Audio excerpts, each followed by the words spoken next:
You are watching MDN Teleradyo. Magandang umaga sa inyong lahat. Aksyon ng Agila sa trapiko at transportasyon. And it's another Wednesday edition. And of course, ito ang Philippine Coast Guard Auxiliary Day. It's a Wednesday dito sa Mediaworx Digital Network, MDN Teleradyo. Lieutenant Commander BANDO PCG reporting for duty. Bago ko po bigyan ng panahon ng aking mga co-anchors, binabati natin lahat po ng ating mga suking tagapanood at tagapakinig. Hindi lang from Mindanao, from the Philippines, kundi sa buong mundo. And of course, para sa kaniyang pangbungad, morning greetings. Opening, it is my pleasure to introduce my co-anchor, the very dashing, good-looking, very active and dynamic Commodore FERDIE sa BERNASOR. Magandang umaga, Kuya Commodore, sir. Thank you very much, Lieutenant Commander BANDO, and also ENSIGN JHERICH and all the Teleradyo viewer of MDM Teleradyo Mediaworx Digital Network. Welcome to our Wednesday program of Anastat, Aksyon ng Agila sa Trapiko at Transportasyon. A weekly activity monitoring of the Philippine Coast Guard activities and also the Philippine Coast Guard auxiliary activities. And we would like also to greet morning greetings to our Squadron Director, Captain Bong Botaslak. Thank you very much for supporting our program, Anastat, Aksyon ng Agila sa Trapiko at Transportasyon. And to all our comrades of the Philippine Coast Guard and the Philippine Coast Guard Auxiliary, good morning. Very well said. At ang aktibo nating Commodore, isa sa mga pioneers dito sa ating 1001st Squadron. And live via Zoom, but in Cagayan de Oro pa rin, ang ating very pogi, mas lalong pumogi ata at pumayat, lalong gumapo, si Kuya ENSIGN JHERICH YBAÑEZ, ang ating Public Information Officer ng Coast Guard District Northern Mindanao. Good morning, Kuya Sir. Okay, sir. Good morning. Once again, this is ENSIGN JHERICH YBAÑEZ, Philippine Coast Guard, your Public Information Officer of Coast Guard District Northern Mindanao, and in behalf of the Commander of Coast Guard District Northern Mindanao, Commodore Agapito Baby Bat always informs me or tells me to show the appreciation po sa Anastat program po natin every Wednesday. Of course, I'd like to give a morning shout out to my co-host po, Commander BANDO, as well as Commodore FERDIE sa BERNASOR. Sir, good morning. So marami po tayong activity this week na ganap dito sa district natin sa Northern Mindanao na nag-grab na rin po ng attention sa national level as well as the other national level activities natin. Ngayon ka lang say na confirm, after the break, ibibigay ko kay GM details. We'll be having a guest for this morning. Medyo matagal-tagal na rin tayo, walang guest. So that's something to be excited about. Yes, of course, this is a very exciting episode. By the way, before we proceed, we'd like to inform everybody, especially yung mga kuya ate natin sa Fraternal Order of Eagles, Philippine Eagles, pwede po kayo talagang sumuporta sa ating programa. Kung hindi man kayo maging guest dito, you could promote your businesses, products, good or services as we have advertisers that we are thankful for. Kasi kung wala po yung mga advertisers natin, hindi po mapapatuloy ang programang ito. But before that, sa Philippine Coast Guard naman, Kuya ENSIGN JHERICH YBAÑEZ, nagre-report po, hindi lang sa mga activities natin dito, kundi sa buong Pilipinas. We'd also like to inform everybody to please like, follow the Coast Guard District Northern Mindanao official Facebook page. And of course, follow, subscribe dito po sa ating MDN Teleradyo Mediaworx Digital Network where you can watch our episodes anytime, anywhere. And do visit our official website, that's www.mbnteleradio.com for more updates. And of course, as promised, we have a very special guest. Masaya tong araw na to. We have a special guest and yung latest update po na nakita natin, may courtesy call po, kaya lang sa caption, Kuya ENSIGN sir, Kuya Mayor Maslog po ay isa ding commander ng Philippine Coast Guard Auxiliary belonging to the 1001st. Go ahead, ENSIGN sir, at we're excited to know who our special guest is for today. So before I introduce his name, he's also an officer of the Philippine Coast Guard here at Coast Guard District Northern Mindanao. He's a technical officer. He is the legal officer of Coast Guard District Northern Mindanao. Otherwise, attorney po siya. Pwede pa na rin hinga ng advice dito. And I will introduce him directly.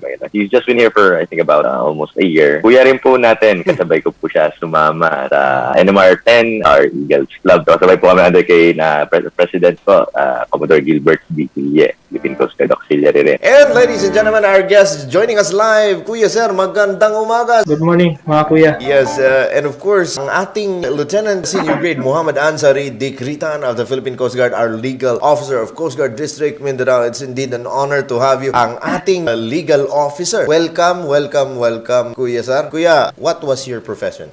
Prior to joining the Philippine Coast Guard, sir, I used to be corporate manager for Procter & Gamble Asia. I was based in Metro Manila for a while, and then afterward, I decided to take up my law study here in Mindanao. I enrolled in the Mindanao State University in Marawi City, and from then on, the rest is history. And then when I passed the bar, I decided to join the Philippine Coast Guard. So I am currently turning 5 years in the service. So I joined 2017. After that, I've undergone the training for the Coast Guard Officers course. Recently, I just finished my career course for the next higher rank to be qualified to that. So on the side, I used to do pro bono cases since at the time I was still a new bar passer. So yun po yung mga experiences ko prior to joining the Philippine Coast Guard and becoming one of its legal officer. Recently, last January, I was transferred here. So actually, I'm originally from Cagayan de Oro City. I was born and raised here. My undergrad, I studied in Xavier University at Cagayan. I'm very familiar with Northern Mindanao. Yes, Kuya Sir. Medyo grabe, no? From the corporate world. Bakit mo naman napag-isipan lumipat sa uniform service? I think it's because of finding new challenges. I got used to being a corporate manager for 3-4 years. Parang it seemed like I needed a new challenge, and of course, I wanted to become a lawyer since it's my childhood dream. Yun po yung sir. Kasi I tried enrolling in San Beda or UP,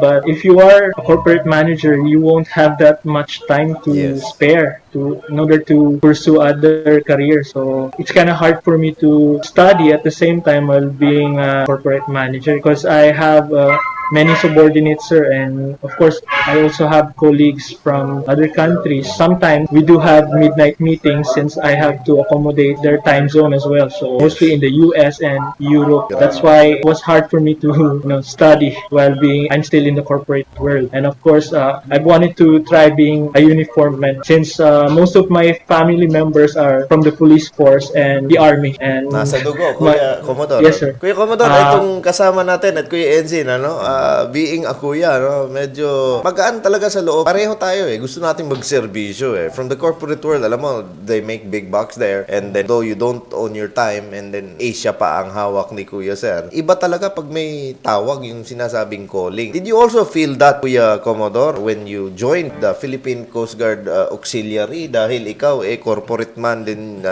and a professional engineer? Bakit kaya, Kuya Commodore, bakit ka nag-Coast Guard Auxiliary? Actually, I'm happy serving our community. I have a passion to serve our community and also our environment. That's why the corporate world, kasi I own a construction business. I am a boss in that construction business. But iba talaga kung magserbisyo ka direct to the community, to the people in the community, and also protecting the environment. I've been serving in the Philippine Coast Guard Auxiliary for almost 28 or 29 years. Parang edad lang namin ni Kuya Ensign yun.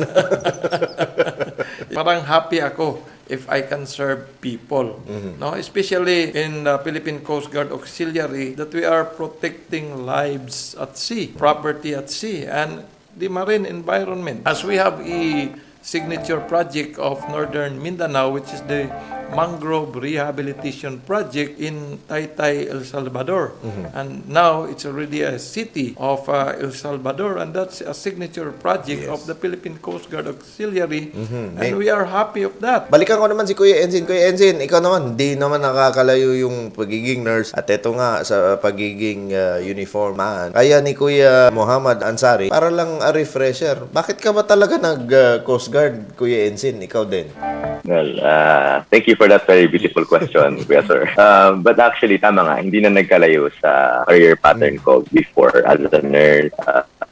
I did really like saving lives. Literally, day by day, minsan hundreds ng patients namin, nagko-code left and right. May mga unfortunately, may mga nawawala at meron naman nasa-save talaga. So that's the best feeling. Of course, we need to move on with our career. My choices were either go abroad or stay in the Philippines. But of course, I had to pay the bills and I had to move on and take a bigger challenge. So being part of the Philippine Coast Guard, lahat-lahat na nagagawa ko doon. Of course, higher pay. Let's just be honest, mas mataas talaga yung pay. But the responsibilities are bigger, which is accustomed naman tayo doon kasi ang hawak talaga natin ay buhay ng tao. Now, in this field, maraming may ikutan, maraming may experience, pero ang pinaka-point is saving lives, property na rin at sea. Hindi lang naman sa sea. Kasi ang dami nating nagagawa ngayon. Example, sa NAIA, tayo nandyan, sa mga daanan, MRT stations, may Philippine Coast Guard po talaga everywhere. So, hindi lang natin i-highlight yung Philippine Coast Guard. Lahat po ng government agencies may kanya-kanyang tasking. At least mas malawak yung pwedeng magawa dito at matutunan. Tulad nga ng guidance ng district commander natin, ni Commander Biba. Kahit anong katagal mo sa serbisyo, kahit anong rango mo, learning is a never-ending process. Kasi it is always updating and it is always evolving. So, as a new officer dito,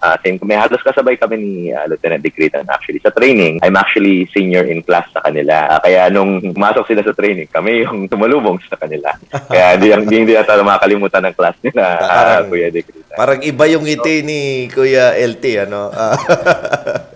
May memories yan kami pagdating parang ng training center sa Baga. Walang pahinga mula Manila pagdating doon. Reception right agad. So medyo masaya naman. Okay. May maalala naman. Balikan natin ang ating guest. Kuya Sir, hindi ka ba nagsisisi at iniwan mo yung corporate world? Alam ko malaking kita sa corporate world at parang ganito din sa Philippine Coast Guard. Parang 24/7 ang pagserbisyo. What's the difference for you? When it comes to that matters, parang wala naman akong pinagsisihan, sir, na I chose to serve our country instead of serving enterprise of other businessmen from other countries. Kasi Procter & Gamble sa ano yan, sir, sa US yan eh. So, yung mga boss ko directly from the US. So, mostly, yun nga. Talagang yung mga Pinoy, sir, that's why they wanted to recruit Pinoy, sir. Kasi we are known to be, industrious, and at the same time, we are brilliant without work. So, we do our best and we perform well compared to other nationalities. That's why they wanted Filipinos to join their company. So, yun nga lang, sir, wala akong pahinga.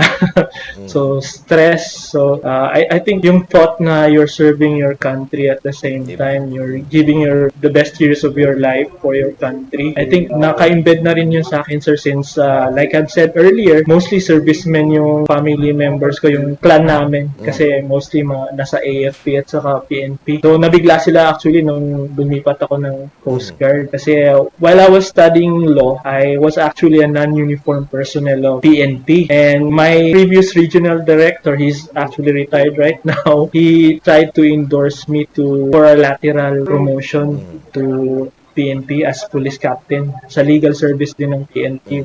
But then something happened, so I was brought to Philippine Coast Guard, and I embraced being a Coast Guardian from that point on. So yun nga, sabi nga ni Kuya JHERICH, actually nagkaabot kami kasi immediate class yung namin sila, immediate senior namin. So sila yung nagturo din sa amin kasi ganun yung setup ng Philippine Coast Guard, sir. Yung senior class mo, sila yung parang magmo-mold sa inyo kasi afterwards kayo naman yung magiging senior class aboard sa training center. So yung paano mag-duty lahat, yung sa kanila namin natutunan, and mas naging close kami kahit na upperclassmen namin sina Sir JHERICH. Yun, sir. And now, we are actively in the service, so yung camaraderie and yung collaboration talaga, sir, is very good. Lalo na, we are now currently assigned within the same AOR, so mas madali yung trabaho, and then yung pagbigay ng public service, and of course, doing the best, what matters sa natin, sa service, sir. Anyway, on the legal division, what is your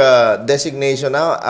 Yung ba, legal officer designation. Ano naman yung basic, normal na araw mo at ano yung mga hinaharap mo sa iyong pagsiservisyo being part of the Philippine Coast Guard, especially on our legal division or legal office? With that, sir, actually, pag legal officer ka ng Philippine Coast Guard, sir, is parang jack of all trades ka na lawyer. So, yung parang general practitioner ka kung nagpa-practice ka sa labas. Aside from we focus on 5 core function ng Coast Guard, which is yung maritime law enforcement, maritime security, Maritime Environmental Protection, Maritime Search and Rescue, and Maritime Safety Services. The basic concept of our duties, sir, is we answer when it comes to the legal matters or things that the Philippine Coast Guard do. We review if there are any legal ramifications or some legal issues that our organization will possibly face. Nagbibigay kami ng yung basic legal officer ka ng Coast Guard. You do some research, legal comments. You advise and you guide the leadership before they proceed with an operation or they do something. May nagbibigay kami ng guidelines din, legal advice on how to best approach yung tasking na gagawin or yung execution ng plan ng Coast Guard para yung walang mabanggang legalities. So, the normal day, you still, Yes, to sir. avoid the stereotype, you still have time for physical training, etc., being part of the organic Philippine Coast Guard. Of course, sir, yung basics, sir, yung mini-maintain pa rin namin yung skills natin when it comes to search and rescue. So, yun yung capabilities namin to swim 1 mile. Mini-maintain pa rin namin yung physical fitness namin. At the same time, ako, active ako nagma-martial arts. So, Filipino Martial Arts, FMA. So, next year siguro magtuturn na ako ng brown belt. Pero pandemic kasi, sir, so, sa bahay na lang ako. Tinuturuan ko na lang yung mga kapatid ko after office. So, dati kasi may ano kami sa Luneta, may grupo kami doon, sir. So, every Sunday, on call naman kami. So, yun yung pinaka-free time to join martial arts training. And then, I have friends din sa PNP. Dati sa QCPD, may kaibigan ako doon, yung range officer nila doon. We have a team na nag-training for firearms din. So, we were planning to compete actually, yung team namin doon sa QCPD, composed of different servicemen from other branches of service, headed by a PNP director. So, yung PNP director doon. Yun yung mostly na ginagawa. Well, sa office naman, mostly meetings talaga, sir. Ngayon, online yung karamihan ng meetings. And then, dito sa area, pag may kailangan puntahan yung other offices, yung mga counterparts, pinupuntahan. Pero yun na, medyo ngayon restricted yung movements natin kasi under MACQ tayo. So, mostly online meetings na lang. So, bihira na lang yung physical meetings with other agencies. As usual, ganun lang, online meetings. And of course, review of policies and teaching them yung mga different law enforcement and other laws ng countries natin to keep our servicemen and basically our personnel here in the Philippine Coast Guard updated when it comes to the laws that they need to enforce. So, yung pinaka-bulk ng work ko dito as the legal officer for Northern Mindanao. Tanong ko lamang, you're already 5 years in the service, tama, Kuya Sir? Yes, Kuya Sir. Ano yung pinagkaiba dati nung wala pang COVID sa trabaho mo ngayon? Actually, sir, since I came sa headquarters, mas malawak yung area na sakop ko before. Pupunta ako ng Batangas to conduct maritime casualty investigation and then law enforcement. Kasi yung Philippine Coast Guard kasi, sir, nasa ano pa talaga siya, sa infancy pa talaga ng when it comes, since we have a lot of functions, may functions kami, hindi na po-focus lahat. Yung sa law enforcement namin, since kami yung mga lawyers, we somehow still need to guide our operators when it comes to law enforcement. Lalo pag may mga highly confidential na malalaking law enforcement operations, sir. So, we were required to be on the scene, sir. We act as the team leader. Yun nga, we're not field officers talaga kasi more on sa ano kami, sir, sa office and yun sa mga interagency. Pero yun yung unique siguro sa amin, sa Coast Guard. Yung legal officer is, yun nga, ma-action compared sa ibang legal service siguro. Kasi established na, like yung Jago ng AFP, and then yung legal service ng PNP. So, yung mga colleagues ko from other branch, hindi sila masyadong na-expose sa field. Pero sa amin sa Coast Guard, sabi ko kanina, jack of all trades. So, mas dynamic siya before nung pandemic kasi maraming pwedeng gawin. Yun nga, yung pinaka-issue din dati is yung sa West Philippine Sea. So, marami kaming meetings with Office of the President and sometimes we were required to be at the Congress kasi may mga query yung mga congressmen and senators. So, yun yung doon, sir. Pero dito sa area, sir, sa amin, sa Northern Mindanao, hindi siya ganun kalawak compared sa nung nasa headquarters talaga ako na kung saan ako napupunta. Kuya Mohammad Ansari, greet mo naman yung mga televiewers natin. Good morning po sa lahat ng mga viewers natin dyan. I hope you're enjoying our broadcast and probably if you have questions when it comes sa Coast Guard, I can probably answer some questions, especially if you're curious about the the legal service of the Philippine Coast Guard. Coast Guard is a big organization, and yun, maraming sub-units and units. So we're composed of different personnel. So may mga ibang ibang skills and professions. So yun na, yung Coast Guard is can say na very versatile organization, and malawak din yung namin, yung sakop namin talaga as the Philippine Coast Guard. So morning po sa inyong lahat. Kuya sir, ganito kasi, minsan na-discuss natin na yung mga tropa natin sa Philippine Coast Guard, single talaga yan pagpasok. Pero yung iba, mostly, nakikita o namimit yung kanilang better half sa serbisyo. So, ibig bang sabihin yan, legally single kayo, wala pong magagalit pag meron po kayong magawang o mangyaring fans club dahil sa guesting mo dito sa ating programang to? Walang problema dyan, Kuya Sir. Walang magiging problema dyan, Kuya Sir. See? Walang magiging problema. Pero pag si Kuya Ensign JHERICH YBAÑEZ, taken na po yan. At yung maghanap kayo ng real property, si Ate Jasmine na lang po ang tawagin at hanapin nyo. Anyway, our legal officer, meron ka bang mensahe sa lahat po ng televiewers natin, and especially sa mga tropa natin, and baka din sa mga gustong maging part ng Philippine Coast Guard who is watching right now? Well, mensahe ko lang sa mga viewers natin is please continue supporting the Philippine Coast Guard, especially now na we are still under pandemic. So the Filipino people, we need to be as one. So we need to support one another instead of bashing one another. So may mga problems, we face some problems, so and misunderstandings. But on our part sa Philippine Coast Guard, we assure you that we are doing our job in order to protect our country, and at the same time we perform our job. So that is what is required from us even before na nung nasa training pa kami. So we were molded to serve the country and do our job well and give the best to the Filipino people and to the Philippines. So may mga issues tayo dyan, but yeah, we need to be as one instead of tearing each other apart. Supportahan po natin. And of course, dun sa mga interested na mag-apply sa amin sa Philippine Coast Guard, recently na-approve yung quota namin, na-approve siya ng DBM, and soon we will be giving out further information for possible recruitment again. And of course, may nagtanong din sa akin before na yun nagkaka-problema sa recruitment. However, mga lang yun, mga processes within the government that is not within our control sa Coast Guard. Kasi syempre, yung budgetary natin, under yan sa ibang government agency. So, hindi namin kontrolado kung magkakaroon ng vacancy. But yeah, just recently, I think another 4,000 was approved, and of course may pending pa kami yung sa mga yung last year kasi natenga talaga siya. We apologize, but please continue supporting the Coast Guard, and of course we'll do our best na ma-address yung mga concerns moving forward. Keep on supporting Philippine Coast Guard and other branch of service ng Philippine government. Thank you sa opportunity, Kuya Sir, for inviting me this morning, and hopefully, you can invite me again next time. Of course. Probably, yes. We would be very happy. Sana hindi regarding legal matters ang pagbisita mo. Thank you very much, guys. Until next time, and then palakpakan para sa ating guest. Ayun, napakalakas ang palakpak.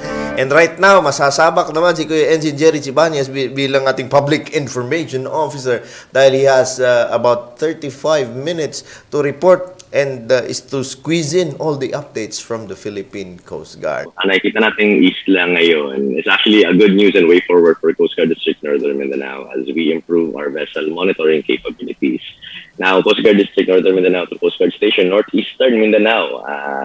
Northeastern Misamis Oriental has with initial coordination with the Department of Information and Coordination, the ICT Region 10. Mindanao Cluster. The Commander of Coast Guard Station Northeastern Misamis Oriental, Coast Guard Lieutenant General Grade Stephen S. Pagkaliwagan, together with the Assistant Regional Director of the ICT-10, Mr. Leo Ugto, discussed in detail about the co-location and installation of the radio repeater with DICT, facility tower and equipment at Sipaka Point, Barangay Talisayan, Misamis Oriental. This will enhance the communication capabilities of CGDNM in terms of maritime response operation to all vessels transiting within the region. So, again, may exciting news po tayo, madadagdagan po yung capabilities natin. That's one of the efforts po dito, of course, with the directives of our District Commander, Commodore Agapito BB, but lahat po ng station commanders within our area of responsibility are doing their best efforts na magdagdagan ang ating capabilities, magdagdagan ang ating area where we can put more stations and substations para in requisite madagdagan din ating manpower. Kasi kulang pa po tayo at kailangan po talaga natin ang additional personnel dito.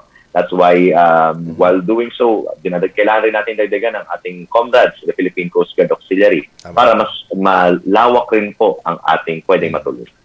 Yes, and inset photo kanina, as I was saying, the mayor of Talisayan is also a comrade in the Philippine Coast Guard Auxiliary. I think he is a part of the 10-0 person. Am I correct, sir? Yes, sir. Kabats ko po sir.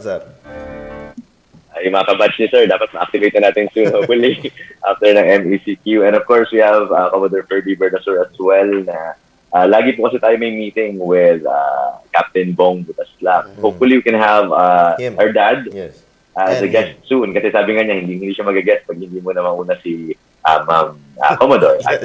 Yun nga sabi niya.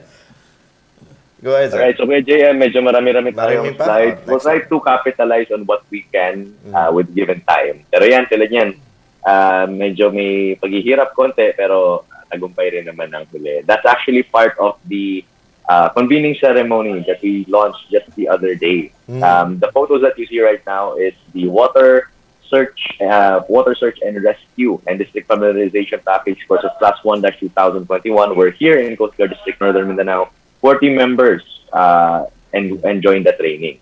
Simultaneously, in Regional Training Center Lagindingan, they also conducted the opening ceremony of the Explosive Ordnance Resonance Agent Training Class 1, composed of 2 officers, 12 non-officers, 301 candidate Coast Guard non-officers of candidate Coast Guard non-officers course class 82-2020. So yung trainees natin sa Lagindingan is also undergoing the EORA training as of the moment. The momentous event was actually activated. Yung sa wasar po natin in photo you can see is the Chief of Staff of Coast Guard District Northern Mindanao, Lieutenant Commander Patrick John Escabasa, Philippine Coast Guard, and the person who presided the ceremony of the EORA in the Regional Training Center in photo that you can see right now is Commander Wilbert D. Fesco, the commander of the Special Operations Group of Northern Mindanao. Yes, we had him as guest dati, right?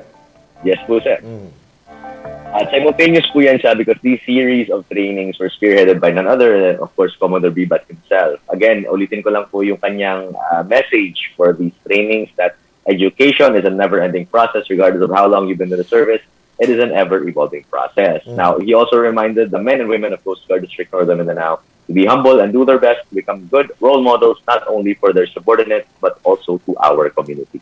So medyo mabigat po talaga ang expectation ng ating district commander kasi kailangan po talaga matuluyan ng training para sigurado pag i-rescue, alam na alam ng ating personnel kung anong dapat nilang gagawin.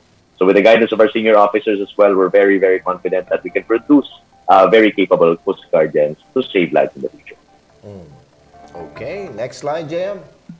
Alright, so in coordination rin, medyo sunod-sunod ko rin nakita, naging okay ang pagkamatch ng ruleta namin ni Kuya Jen ngayon. So this is in the celebration of the Day of the Filipino Seafarers that was celebrated on 25 June 2021, #Fair Future for Seafarers. Now this is in support of Marina as well, so we had the directives. So we actually encourage all of our stakeholders to have the simultaneous dressing of ships and blowing of the ship's horn during that day. And of course, tarpaulins of that said activity were mounted within the CGDNM premises together with the stations and substations of all ports within Region 10. Support po natin sa Marina. Of course, PPA is there as well. And of course, in-highlight po natin dito sa Wednesday program natin. Ito yung tulong natin as part of the partner agencies. As you can see in the logo within the poster, andyan po yung Marina, PPA, and Philippine Coast Guard. Tayo po tatlo ang nagkakaikutan sa Maritime Week every year. So as a reminder, sir, this year tayo po may hawak ng bola. So we have to prepare accordingly. But with the given situation possible, we might have infographics. Pero depending on the meeting, kasi of course, andyan naman si Captain Bong Butaslak, at the same time si Ma'am Felisa Orongan of Marina. May coordination yan, and from there, titignan natin kung ano magiging directive ng National Headquarters. Yes.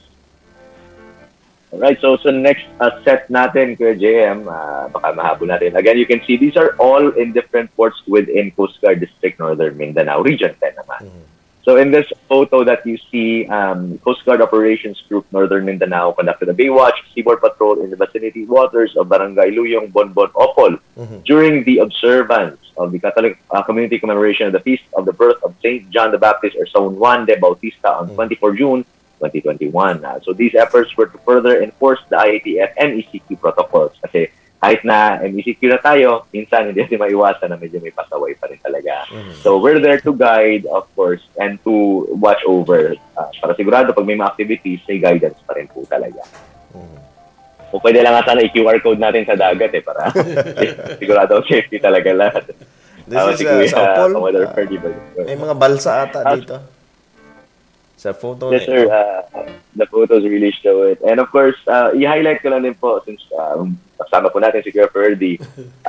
We had some meetings as well last time. I think we're gonna be joining every third. Tama po ba kayo, Commodore, sir? Every third Saturday po ba of the month? Yes, yes. I wish it Right. could And be with those meetings, earlier para makasama naman ako. well, in those meetings naman po, sir, since ganito po yung activities natin, I think gusto na rin i-highlight ni Captain Butaslap na itutuloy na yung mga applicants. So, Yes. maybe we can ask a message from Commodore FERDIE BERNASOR kasi while watching, we really want to promote, not just from the Philippine Coast Guard side, sa Philippine Coast Guard Auxiliary din. Kasi tulad nito, may activities po tayo na Baywatch, hindi lang po usually Coast Guard lang. Usually kasama po talaga natin ang ating Philippine Coast Guard Auxiliary, but given the current situation, medyo may limitations yung galaw ng PCGA natin. But with coordination with the Philippine Coast Guard, kaya pa rin po natin makatulong. Tama. Later on, after the updates mo, Kuya Sir, we will discuss on the requirements and the application process for those who are interested to join the Philippine Coast Guard Auxiliary. Anyway, JM, proceed with the slides. Alright, so that is with the message of the Commandant of the Philippine Coast Guard, Admiral George P. Orsabe Jr. So, again, let me just like to highlight, walang iwanan kahit gaano kayo kalayo. Your government will always make you feel that you are part of the Philippines. We will continue to extend our love and care to the Philippine people residing within this part of the country. That is the message, of course, from the PCG Commandant Admiral George P. Orsabe Jr. during his visit to Sibutol, Tawi-Tawi on 24 June 2021. So imagine, lahat po, iniikot na po talaga ng commandant po natin in attempts to, of course, this was actually a mission to turn over the medical supplies and medicines for the local residents on that said day. Now, during the low-key ceremony, Admiral Orsabe recognized the efforts and sacrifices of the men and women of the Coast Guardians who effectively uphold the maritime law enforcement, maritime security, and maritime safety in the areas of responsibility, especially in Cebutu, passage of which is the most vital international sea lanes to date. So very important po yung lakad or mission ng ating commandant during that day. So medyo marami pa ito, JM, so tuloy-tuloy na po natin para mahabol ko yung pagroleta. Kung sakto lang. So this next photo is actually part of the Off-Plan Paghahanda 2021. So District Southeastern Mindanao gears up for the upcoming typhoon season. So to strengthen the preparedness of the upcoming typhoon season, Philippine Coast Guard District Southeastern Mindanao conducted a disaster risk reduction assessment and coordination with Davao del Norte Provincial Disaster Risk Reduction Management Council, PDRRMC Planning and Early Warning Section on 28 June 2021. So again, i-highlight po natin, hindi lang po tayo dito sa Northern Mindanao, yung photos na nakikita po natin all around, not just Mindanao, but the Philippines. Kasi kailangan natin bigay due recognition where they are most due, of course. So again, tuloy-tuloy na po natin kay JM para matingnan natin yung next set of slides. As you can see, ma-highlight natin. Although mahirap makita yung familiarize yung faces ng mga nakikita sa photo kasi usually naka-face mask or face shield. Yes. Pero kailangan lang natin ibigay ang due efforts. So, the next photo that you're seeing is a BRP Gabriela Silang or OPV 8301 where they conducted a towing and rescue operation exercise in the waters of Panay Island, Western Visayas region on the 29th of June 2021. So this happened as the ship was traveling back to Manila to replenish supplies and prepare for the next mission. Kasi napadaan lang, nakatulong pa. So last week, PRP Gabriela Silang OPV 8301 participated in the Philippine Coast Guard's anti-terrorism and anti-piracy training under task force training. This happened in the waters of Zamboanga Peninsula, Basilan, Sulu, and Tawi-Tawi. Medyo marami rin po yung mga action ng ating mga vessels as of today. Alright, so next set of photos po tayo, JM, para makatuloy po ating activities. Alright, on the Philippine Coast Guard Auxiliary side naman, Siyempre, may updates rin tayo national level for the Philippine Coast Guard Auxiliaries.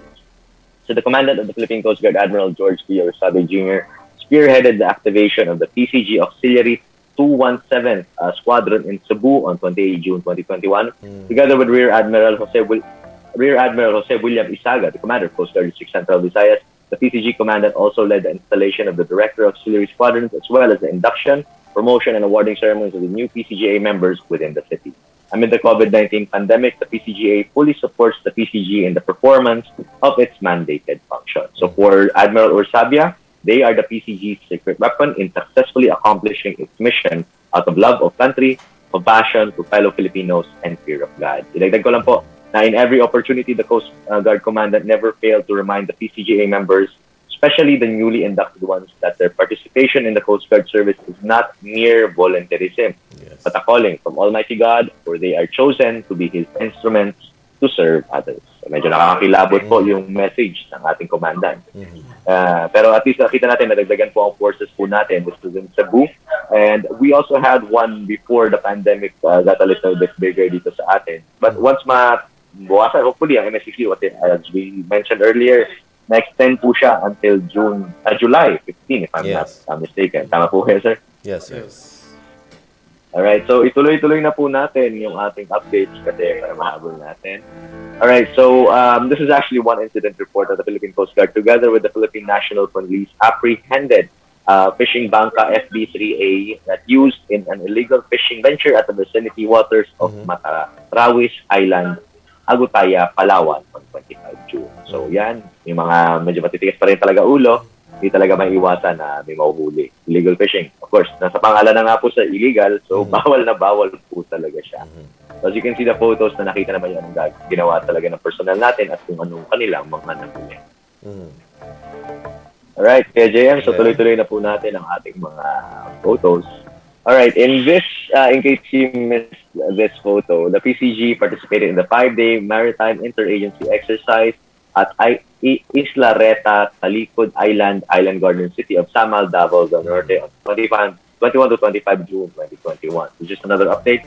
And organized by the Naval Forces Eastern Command, the activities strengthen the ties between the maritime agencies toward the enhancement of synergy and interoperability in the conduct of maritime law enforcement operations. So during the exercise in the photos that you see, the PCG Special Operations Unit, Southeastern Mindanao, simulated search and seizure and performance horseshoe maneuver to ensure safety and security prior boarding the critical contact of interest. So again, Commodore Alan Corpus, Commander of Coast Guard District Southeastern Mindanao, said the maritime interagency exercise will successfully harmonize maritime capabilities of concerned agencies within their areas of responsibility. So again, training, di po talaga natitigilan yan. Na-update na po talaga lagi. Next slide, JM.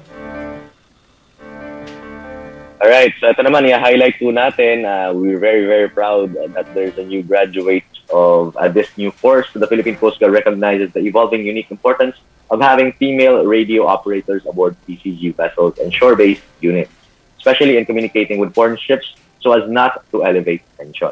So these photos have some of the members of the Angels of the Sea. Again, ulitin ko po yun, Angels of the Sea, Class 1-2021 are assigned. Yes, sir. Marami si Kuya Commodore mga Angels at the Sea. May nabasa nga po, sir, kasi di ba to alleviate tension. One of the missions is at least mas maliwalas yung pagsalita, pag-send ng message. Sometimes naman po, of course, this is not about feminism or no. This is just a way of showing the importance of how properly managing communication does. Kasi minsan, you're saying one thing, but it's the way you say it. So sometimes maka-tension po. So these Angels of the Sea are actually tasked with a very, very important mission. So they are going to be assigned aboard patrol ships participating in the PCG Task Force Pagsasanay that are on rotational training exercise in various Philippine maritime jurisdictions, including PUSER, the West Philippine Sea. So they are envisioned to become the voice of peace and rules-based order of the sea, especially in the country's sensitive maritime frontier. So very, very high risk po yung missions na gagawin Sana po kuya, nila. sir. Pero these sets of trainings will really allow it. Sana Kuya Sir, magkaroon tayo ng guest na Angel at the Sea. Medyo iba yung ngiti kasi ni Kuya Ferdi pag may yung Commodore natin. Tingnan natin how well they communicate. Kasi they're also parang literal na, no? Radio personalities na rin. We'll try to get that, sir. Kasi I'm double checking some of our personnel here in Coast Guard District Northern Mindanao. I believe we're part of that training. Wow. So, once ma-normalize po tayo, we'll be inviting some of them din. Kasi para malawak po, mas maganda kasi pag galing sa kanila mismo. Yes. Kung ano yung training talaga nila. At yung mga team. We'll simulate... So, Kuya JM, yun na po natin. JM, next slide, please. Alright, so ito medyo na-miss ko na ito gawin natin, sir. Kasi mahirap yung galawan sa atin ngayon. But this is actually, again, one of the photos there, in case you missed it. A total of 65 seedlings of cashew trees were planted at Barangay Adaklan, San Fernando City in La Union in celebration of Philippine Arbor Day on 25 June 2021. So this was made possible through the cooperation of Philippine Coast Guard District Northwestern Luzon, Philippine Air Force, Philippine Navy, and civilian volunteers who gathered at the Botanical Garden in Barangay Kadaklan to advocate environmental rehabilitation. So the Department of Environment and Natural Resources, DENR, encouraged the Filipino people to plant native trees since they help in the recovery and expansion of the forest habitats. So under the Proclamation Number 643 signed in 2004 declared that every 25 June as the Philippine Arbor Day to be observed by planting trees and ornamental plants to promote healthier ecosystems through the rehabilitation of the environment. So, medyo greenery side, hopefully magawa po natin yan again. Pero that will still follow all of the rules and regulations to throw the pond. Next set. Kuya Jay, meron pa po ba? I think, meron pa? Meron pa po, sir. I think this is one of the last ones that check natin later. So, in these photos, the Philippine Coast Guard Station Cavite conducted the first ever port terminal security and law enforcement exercise in the whole Calabar Zone area on 24 June 2021. So this is in coordination with Coast Guard, K9 Force, and the local government unit of Tanza. The PCG Station Cavite performed a bomb threat simulation exercise at the Cavite Gateway Terminal in Tanza, Cavite. Yes. I think, meron pa ba, James? Here's a Check na po natin. I think this is actually a message in coordination po dun sa ating Angels of the Sea. So, in the photo that you see, we have the PCG Deputy Commandant for Operations Vice Admiral Leopoldo Villaroya during the graduation ceremony of the Angels of the Sea Class 1-2021. So, I just want to reiterate his message that we recognize the evolving unique importance of having female radio operators aboard PCG vessels and shore-based units.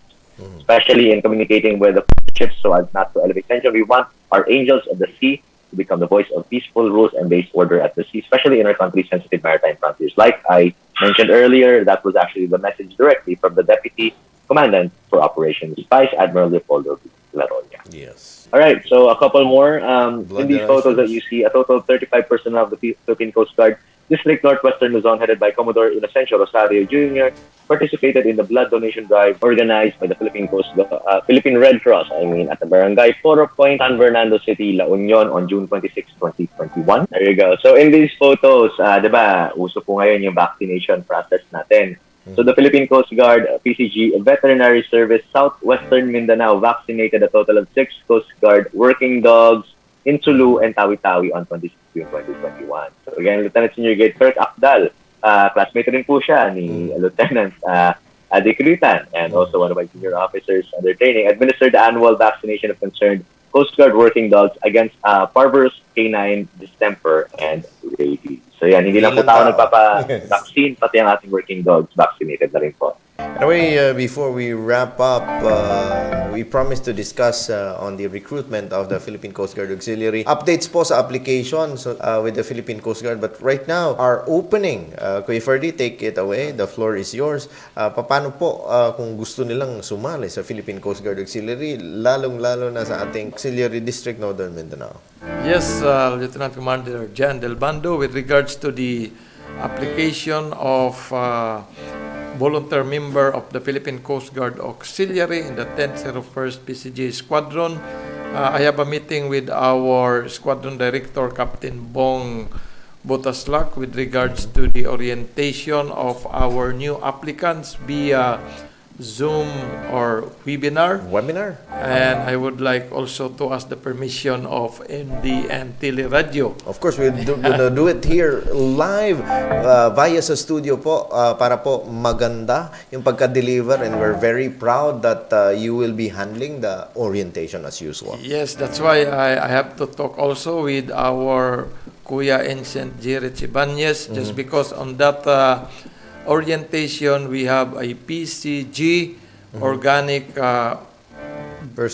personnel who will orient about the organic Philippine Coast Guard, and also in the part of the Philippine Coast Guard Auxiliary, I'll be handling from the history of the Philippine Coast Guard Auxiliary and the history of the 1001st PCG Squadron, and especially our signature activities in the Philippine Coast Guard Auxiliary of the 1001st PCG Squadron. And the functions as well of those who would be members of the Philippine Coast Guard Auxiliary. Yes, that's because we are fortunate in the 1001st PCG Squadron that we attended the U.S. Coast Guard Auxiliary Convention in Portland, Oregon, and we highlight the mangrove rehabilitation project, our signature project in Taytay, El Salvador, city of El Salvador now.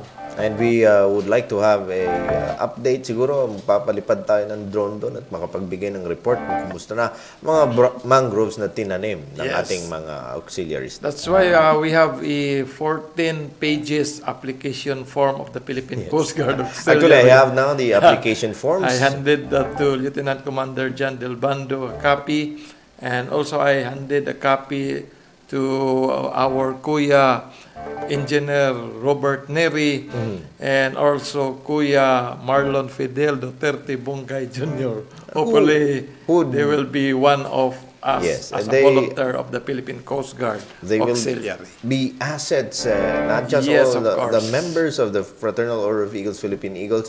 Kuya Ensign JHERICH, back on screen. Kuya, being a part of the Philippine Coast Guard Organic, pwedeng ikaw naman ang mag-invite para mas dumami ang mga Philippine Coast Guard Auxiliary, at ano ba talaga ang tulong ng PCGA sa organic na Philippine Coast Guard natin?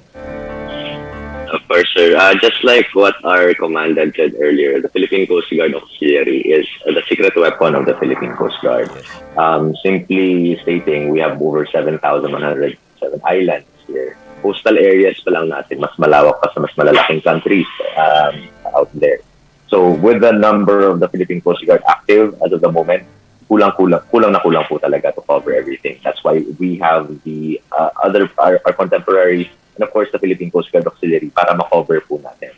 And on the Philippine Coast Guard side, yung mga applicants po natin, again, please follow the Philippine Coast Guard's official page as well as Coast Guard District Northern Mindanao and MDN Teleradyo na where we give updates. Kasi kahit kami, like what Attorney Dicritan said earlier, we're still waiting for some requirements. So again, patience really is a key factor dito. At with the previous episodes that we had, sa mga interesado talaga, kailangan talaga ng pasensya, at of course, kailangan talaga magdasal rin po talaga tayo na maging ayos. Again, nadadagdagan po yung requirements natin kasi lumalago lalo ang Philippine Coast Guard. Since we're still in the infancy stage, mas maraming opportunities na pwede makuha habang nagsisimula pa lang talaga. On the Philippine Coast Guard Auxiliary side naman, again, they are not just volunteers. They are part of the family of the PCG and the PCGA, where we always find ways to help. We always find ways to assist other agencies, and we also find ways na makabigay ng projects na biglang makakatulong po talaga. It's not about self-gratification. It's about the opportunity to help lang talaga. Tama yan, Kuya Sar. We have only 2 minutes left for our program, but before that, kung sinong gusto mag-apply, you can contact us directly, either me. I have the application forms with it. It's a 14-page application. Hindi po madaling makapasok sa Philippine Coast Guard Auxiliary, pero may proper screening po dyan. Or you could contact directly Commodore FERDIE BERNASOR on his Facebook page, and you could give him a shout out on his messenger para po sa mga requirements. kailangan talaga may mag-vouch Kuya Commodore Sir, ano, bago kayo Sponsor. makapasok, may mag-sponsor. Kung sino mang gustong sumali, professionals are welcome, and those who could contribute their time, talent, or treasure sa ating pong organisasyon. Kuya Ferdy, baka meron kang gustong pahabol before we go on with our parting words? I would encourage all the volunteers, different organization to please be a part of the Philippine Coast Guard Auxiliary. I've been in this organization for 28 years, serving our community in the coastal area and also protecting our maritime. We have a broad coastal area in the Philippines, and I'm happy serving our community. Yes, at hindi na ako magtataka. Malay mo, yung mga stars mo dyan, madagdagan. But we're not working for rank or... Yes. Wala po kaming sahod. Baka sabihin nyo, ang laki ng mga rango nyo. Malaki sahod dito. Wala po kaming sahod dito.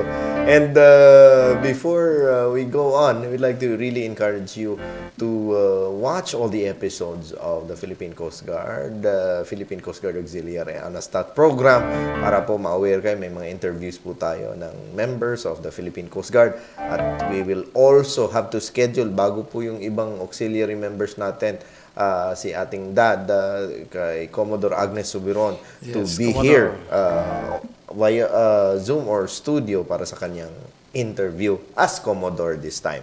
Because the last time we interviewed him, Commodore FERDIE, he was still a captain at that time. Yeah. So anyway, for your parting words, Kuya Ferdy BERNASOR. On behalf of the 1001st PCG Squadron under the leadership of Captain Bong Butaslak, we would like to thank all the comrades of the Philippine Coast Guard Auxiliary and also the Philippine Coast Guard for supporting our program always and giving updates with regard to the activities of the Philippine Coast Guard and the Philippine Coast Guard Auxiliary. God bless PCGA. Yes, and of course, Kuya ENSIGN JHERICH YBAñEZ, our Public Information Officer of Coast Guard District Northern Mindanao. Baka may nakalimutan ka, sir, at parting words na din. Once again, it's always a great opportunity to kumpleto po tayo tatlo. It's a lot more fun. Hopefully, I can join you in the studio. Again, medyo marami-rami tayong protocols ang nahabol. And of course, on behalf of the Commander of Coast Guard District Northern Mindanao, Commodore Agapito Bibibat, who always gives me his message or allows me to speak in his behalf, especially sa program po natin. He's very, very proud that our Philippine Coast Guard Auxiliary really supports First Coast Guard District Northern Mindanao, especially to our dad, Commodore Agnes Subiron, to Captain Bong Butaslak, sir, all of the dads that we're hopefully na isa-isahin natin sila, sir, i-target natin. Kahit per week, invite natin sila or have a contemporary channel within their area of responsibility. Just a quick reminder, again, tulad niya, na-extend na naman po tayo. So again, that's the update. Yung cases is still on and off, kaya nga hindi pa rin tayo. So Zamboanga City, I believe, na GCQ na sila. So tayo, nag-iwan pa rin tayo sa MSCQ. So for those who are still going out, the protocols are still there. Just follow it. Everyone's done it naman. Iwasan lang po talaga natin as much as possible habang ganito pa. So for those who haven't had their vaccinations yet, again, please coordinate with your local government to the Department of Health para makapag-schedule, of course, to all aspects na rin po, either government, non-government, depending on your category. Now, on my personal side, to my family in Manila, in Zamboanga, Davao, all over the world, my family, of course, of Fiancé Jasmine, of course, my son Marco, mahirap yung sitwasyon ngayon, but hopefully mag-lessen na rin po talaga. This is just a reminder to all families that these programs, at least I'm very thankful that allowed or the family is able to see us and see the updates. And I'm very thankful as well to be part and joined by Lieutenant Commander John Del Bando and Commodore FERDIE BERNASOR na nakabigay ng update na tulad nito. Some may be happy, some may be a little bit disturbing in a way na syempre may mga extension po sa ating sitwasyon. Pero uplift lang po talaga natin. Lagi natin sila nire-remind and of course, ida natin sa dasal po talaga na maging maayos na tayo dito sa Cagayan de Oro at sa Northern Mindanao. Yun lang po para sa akin this week. Thank you. Thank you, of course, to Anastat program of the PCG and the PCGA. Everyone, good morning. Good morning. And for my parting words naman, I'd like to thank, of course, our special guest, Lieutenant Senior Grade Mohammad Ansari, Dicritan, from the Legal Office of the Coast Guard District Northern Mindanao. And of course, I'd like to extend my heartfelt gratitude to our DAS, our DAD, and of course to our District Commander, of course, Commodore Agapito Bibibat of the Philippine Coast Guard for, of course, supporting us and sending Kuya Ensign JHERICH to keep us company sa ating programa. Matagal-tagal na rin. We're approaching season 3 actually for this program. At sa lahat po ng mga comrades natin na hindi pa nakakasuporta sa programa to, we do need your support, advertisements and promotions or whatsoever, financial or whatsoever, moral support more especially in this time of pandemic. At sana naman po sa mga televiewers natin, sawang-sawa na po ako makakita ng Black Candila at yung mga sa newsfeed na namamatayan po. So please stay safe and let us value every day because every gising is a blessing. And of course, let us not forget that every day is an opportunity to extend service and to, of course, to show our loved ones not to miss it every day. Pakita natin ang pagmamahal natin because we'll never know when our last day would be. At sa lahat po ng mga sumusuporta televiewers natin, maraming salamat po. Please continue to share, like, and of course, watch our episodes dito po sa Philippine Coast Guard Auxiliary. Sa ulitin, maraming salamat sa nagpopogihan ko mga co-anchors hanggang sa susunod na Wednesday. Ito po sa Lieutenant Commander John Del Bando, Philippine Coast Guard Auxiliary, Commodore FERDIE Samuel B. BERNASOR ng Philippine Coast Guard Auxiliary, and Ensign JHERICH YBAÑEZ na sobra pa sa artista kung pumorma, very good looking in uniform. Maraming salamat. God bless everyone and stay safe.